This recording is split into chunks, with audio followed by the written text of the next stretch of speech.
League. Well, one of those names that came off the board early on Saturday was JT Compher. He signed with the Red Wings at 5 years, $25 million. Compher, of course, winning the Stanley Cup with the Avalanche in 2022 and is coming off a career high 52 points last season.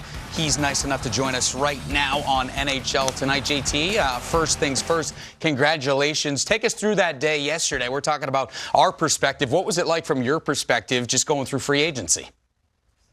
Yeah, thank you very much. It was an interesting day for sure. My first time doing free agency, and spent the day with my parents and my girlfriend. Kind of just got away from, everything, found some peace and quiet, and kind of just, took everything as it came. So exciting day for myself and my family, but definitely a little nerve-wracking for sure.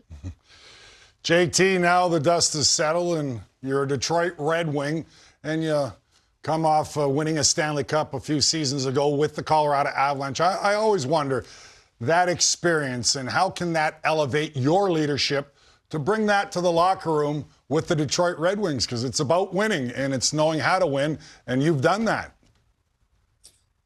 Yeah, I think that, talking to Steve and the coaching staff in Detroit, that was part of the reason that we thought it was a good fit in Detroit for myself. I'm lucky enough to have that experience and got to play with a lot of great players in Colorado and great leaders, and tried to pick up what I could from the Gabe Landeskog's and Eric Johnson and the leaders that I got to play with, and excited to be part of a group that's building toward that same goal. I know you played your college hockey at University of Michigan, so you have some familiarity with the area at least. But when you look at this Detroit Red Wings team, you talk about a bit of a younger group kind of on the upswing here. What is it that excites you about the guys that you're going to be playing with next season? Yeah, well, obviously some very good players. I've played with a couple guys that are in Detroit when I was at Michigan, so I know some of the guys well. A big part of it was talking to Steve, and the culture and the plan he had for the team got me very excited to come to Detroit. He's done it before, and he knows what it takes, and just the way he talked about this group and the way he wanted to build it with good people and hardworking players and guys that want to win, and it was a big part of why I chose Detroit. I know you talked about spending yesterday with your family, and this is your first time going through free agency. Now that you've kind of gone through it, what would you tell somebody, maybe some of your teammates that will go through free agency for the first time? Was it exciting, nerve-wracking? Did you try to just avoid all distractions? What advice would you give? Yeah, I think you feel all the feelings, a little exciting, a little nerve-wracking. I'd say to just take it as it comes. Some things sound good, some things sound bad, but you really just got to stay patient and know what's important to you. And it was important for me and my girlfriend and my family to be somewhere where, you're going to be treated right and you're going to have a chance to win and push towards winning. And that's what we think we found in Detroit. JT, I know you pride yourself in being a solid two-way player. You have a career year offensively. I always like to ask players, do you set goals for yourself? Is that the standard now and above as far as a 50-point-plus season? Do you hope to bring that to Detroit, or do you think you can continue on that level as far as an offensive standpoint? I think last year was important for me, for a lot of reasons, and especially when we're talking about confidence. I think that playing those extra minutes in very key situations and playing with some, very high-end talent was, gave me a lot of confidence. And I found parts of my game that continued to grow, and I'm hoping I continue to do that in Detroit.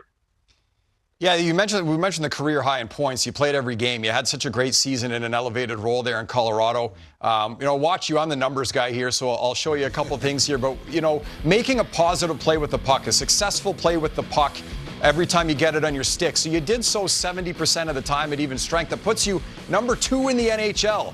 And I'm thinking, if you're a coach, you're like, if JT Compher gets the puck on his stick, I know he's going to make the right play at the right time.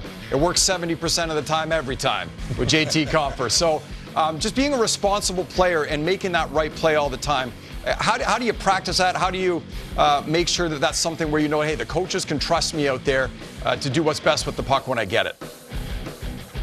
Yeah, I think you just said it as, you want to earn the coach's trust and continue to earn the coach's trust. And for me, it's about being responsible and Starts defensively with, playing with the right details, playing hard and competitive. And with the puck, you want to make plays and you want to, set up your teammates and put them in good spots. But you also have to be responsible and, avoid those turnovers. So I'd say a little bit of a mindset thing, and kind of the way I've always tried to play is, just dependable and responsible. And I guess I've never seen that stat before, but it kind of goes with the way I try to play the game.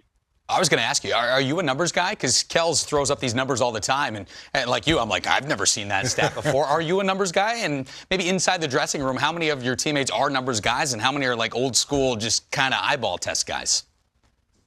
There's a mix. I wouldn't say I get too wrapped up in all the stats and the numbers. You know when you're playing well, when you're not playing well. I don't think you need the numbers to tell you that. Well, Mike just told you those numbers prove that you were playing well. So we appreciate the insight. Enjoy your offseason, and congratulations on the new deal in Detroit. And we wish you the best next season. All right. Thank you very much, guys. All right. JT Compher signing the 5-year deal in Detroit. Let's talk about the Florida Panthers, the team that went all the way to the Stanley Cup final, and kind of what they did so far over the course of the short offseason